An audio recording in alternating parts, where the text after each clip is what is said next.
Karamihan sa atin, takot tayong ipakita yung totoong ugali natin sa mga tao. Natatakot tayo makita nila yung kapintasan natin. Feeling natin, hindi na nila tayo mamahalin kapag nalaman nila yung totoo tungkol sa atin.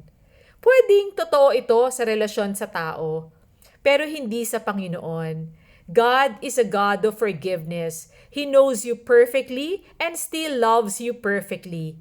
Nakita na ni Lord lahat ng imperfections and flaws mo sa krus ng Kalbaryo sa Panginoong Jesus.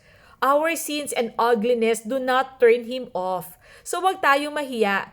Don't feel embarrassed. God knows your weaknesses better than you do, and He loves you just the same. Remember when you were still a sinner? Before you even knew Him. When you were still in sin, He loved you.